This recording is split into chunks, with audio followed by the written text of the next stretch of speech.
Welcome back to the Mentor Roulette grind. This time, the Wheel of Jobs decided that we played Dancer on a Wednesday evening. And while this set seems to be heavily concentrated in guild tests, there's plenty of challenge in the other half. We also return as the Alliance Raid replacement mentor, so look forward to that. For Duty 1, we went to Most's Unwell, which starts in the fountains. Overall, not much to say here, although Dancer is pretty wild, especially with standard finish doing so much upfront damage. In fact, I should probably have held one of those for opening on the boss itself. Quick and easy run anyway. Remember, the slugs can pacify quite suddenly, so keep your distance if you can.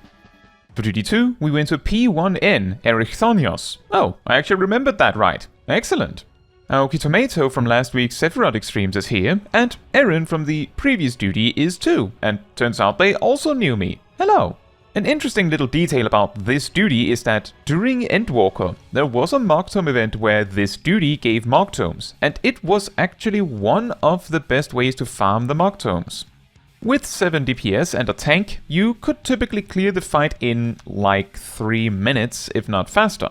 Probably unsurprising, with synced gear now, it is just as easy. But with a normal, balanced team, it is a bit longer. From my experience here, I put Dance Partner on the Reaper simply because, as I just did a duty with them, I recognized they were also mentor spamming roulettes, so presumably they'd be pretty decent. I also estimated in the moment that Reaper probably would do more personal damage than a Dragoon or Red Mage. For mechanics on this specific boss, the first mechanic that can catch someone off guard is the Intemperance mechanic. All players are affected by either an Icy Blue debuff or a Fiery Red debuff. The arena is split up in 4 quadrants, and each quadrant has a stack of cubes, a mix of Icy Blue and Fiery Red, or Orange, cubes. You need to alternate your debuff by being hit by the opposite color to the one you currently have, and the cubes detonate from the bottom up, which, you know, top down or bottom up is equally possible when you haven't seen it yet, but it is bottom up. Take note, if you happen to be in the rifts between quadrants when they detonate, you die. Sometimes you're able to get hit by one cube in one quadrant, and then you can move to a different quadrant and stay there for the remaining detonations as they alternate.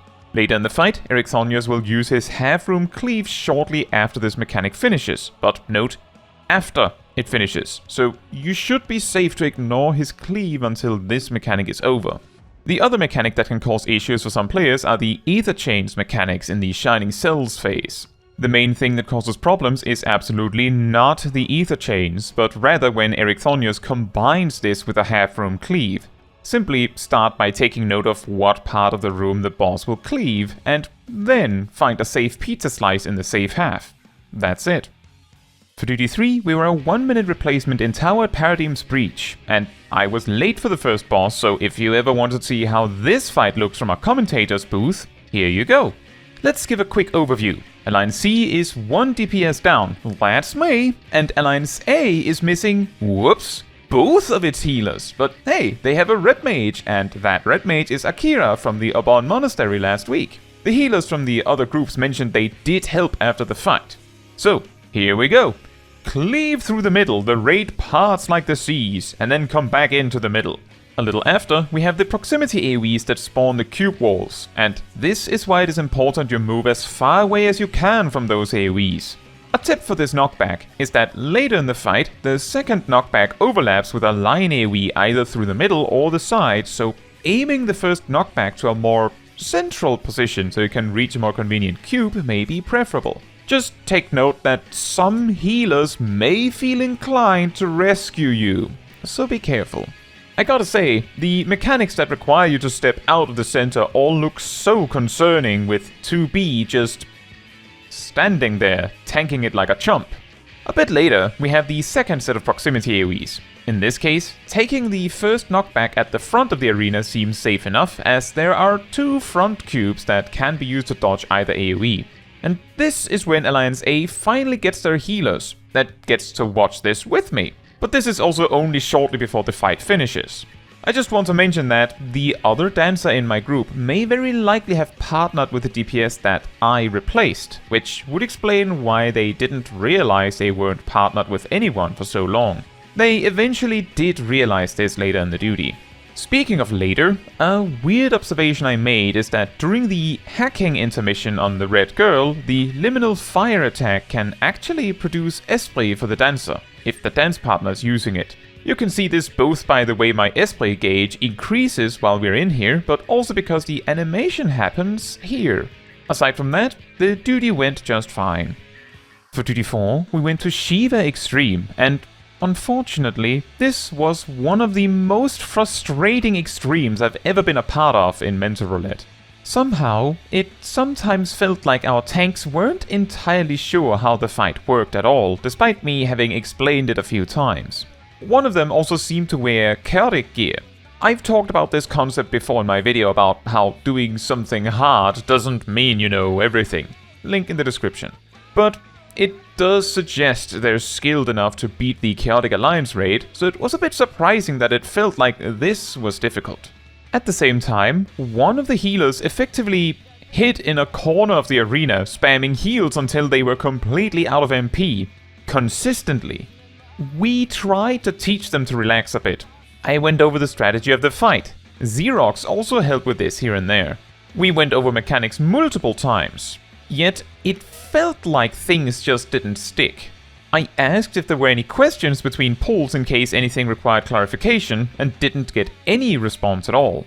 At one point, I even did a bit of a reading check by announcing in the chat to press no to a ready check before sending it, and the only person who clicked yes to the ready check was the healer that seemed to know somewhat what was going on, a little more at least.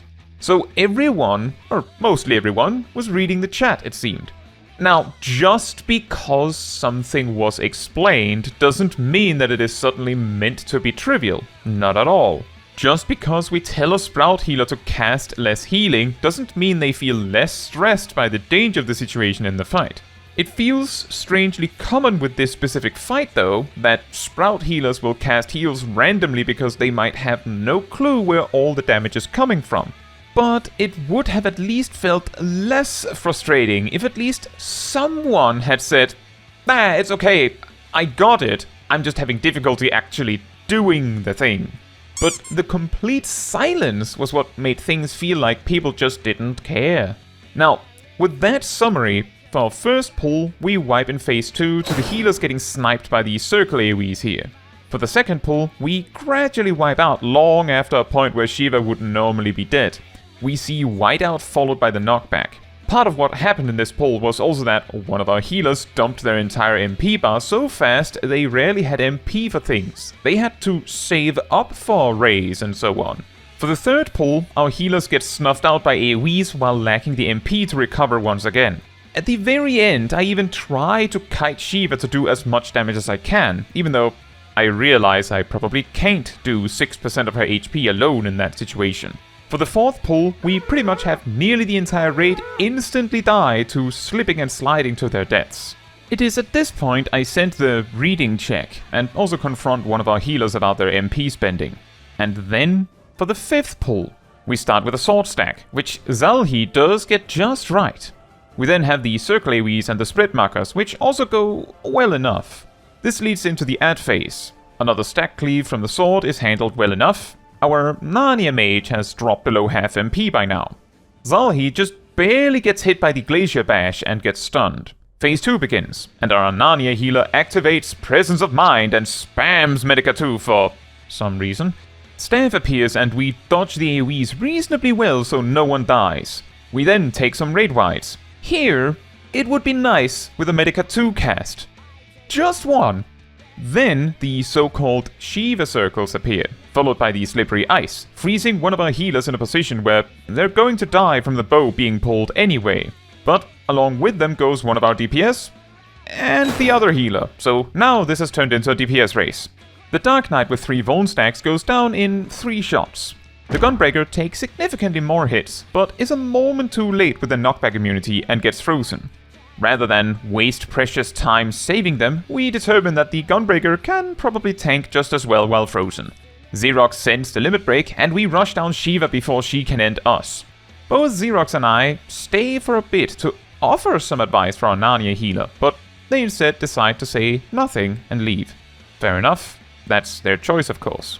But the simple fact that we had so many deaths to what felt like the same problems over and over made this run so frustrating. Us winning by simply being able to overwhelm Shiva with Echo and luck didn't feel that satisfying either, unfortunately. A tip for Sprout healers. I'm not asking you to attack all the time. You don't have to be perfect, but remember to check if the healing you want to cast will help. If you're casting a healing spell and you don't know why, then don't cast it. Otherwise, you might just be wasting MP you will need or might need later. This is especially important in level 50 extremes. If you don't know why you're casting a healing spell, it is likely you also have no clue what is happening in the fight at large. So take extra care to pay attention and see what is going on. What is it that is hurting the team so badly? You could also ask others what happened if you can't see it. That way, you can figure out what it is that is hurting the team so much.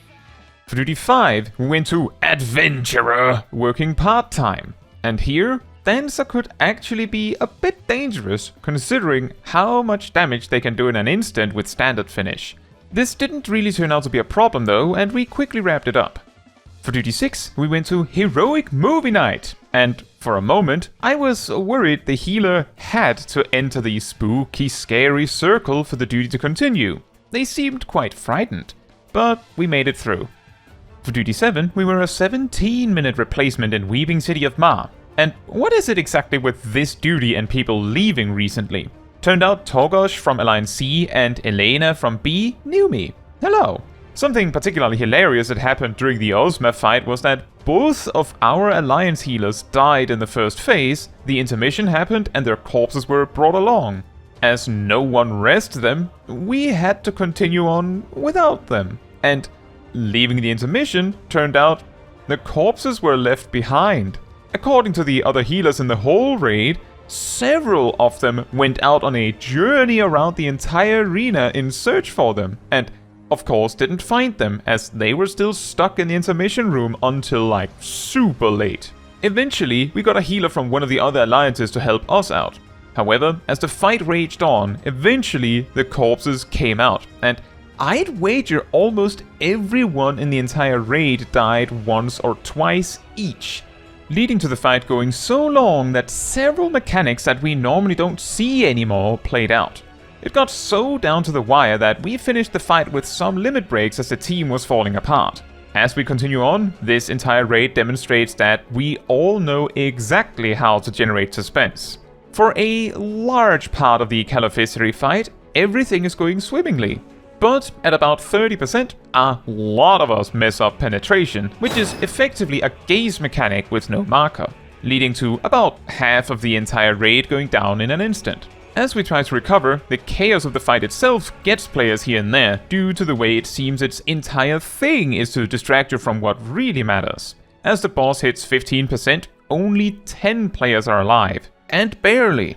Penetration happens again, but this time, most of us get it right. As she hits 10%, we have 15 players alive, and mostly well. She hits 5% quickly, and we have 21 players alive. And she goes down with about 20 players alive. What an incredible turnaround! That certainly made for an interesting battle. Same for Ozma. Just try to imagine the absurdity of running around an actual boss arena like Ozma's, looking for a dead healer, and furthermore, not even finding it. For Duty 8, we went to Less Than a Breather, and we almost had things happen here. Those bubbles almost started to become a lot of jams we had to deal with, but onwards we go. For Duty 9, we have Invuln up. There isn't much you can really do here. I waited for a sec here to see if we would hold the damage waiting for the Invuln to drop, but as the rest of the party was cleaving it up, it made a little difference. The fact most of the mobs died a second time rather fast was mildly concerning. We could end up in like an endless loop here. And finally for Duty 10, we went to M4N, Wicked Thunder. That is an interesting selection of DPS. So I partnered the Machinist with the most HP, and if Enmity is anything to go by, that seemed to have been a good choice. Because of the way that the final desperation phase seems to start if Wicked Thunder is already below 20% when she finishes a sequence of mechanics, she manages to start the second wing phase. The one with a clone with wings. But because this phase takes so long, she was nearly dead by the time she finished, so somehow we both had a team that wasn't like super fast or anything, while simultaneously somehow skipping the panic phase entirely. An interesting detail here is also that we had 0 deaths, which I feel is surprisingly rare for Wicked Thunder in Mentor Roulette. Maybe that's a Wednesday thing. On the one hand, I'm really glad we managed to push through the Shiva Extreme fight. On the other hand, it really felt like the players that could really benefit from growing from that fight just didn't grow very much. I'm not saying they had to grow, but rather that it felt like a missed opportunity for them. Anyway, quite a back and forth in challenging and easy duties. Almost like the guild tests functioned as break sequences in between. At this point, with 8 DPS, 1 tank and 1 healer remaining, we still have a 4 in 5 chance of picking a DPS on the Wheel of Jobs. We also passed 550 on the achievement this time. Now, that is all for this video. Thank you so much for watching. If you would like to support me and my channel more directly, you can become a member like these wonderful people here. You can also alternatively support me through Ko-Fi, link in the description. You can also support the channel by letting the YouTube algorithm know by liking the video, leaving a comment, subscribing, sharing, and hitting the bell to get notified when next I post a video. Fun fact, before Dawntrail, Tilana used to have a 1.5 second GZD just like standard finish and technical finish. It also used to not generate Esprit gauge, but instead refresh the standard finish effect for some reason.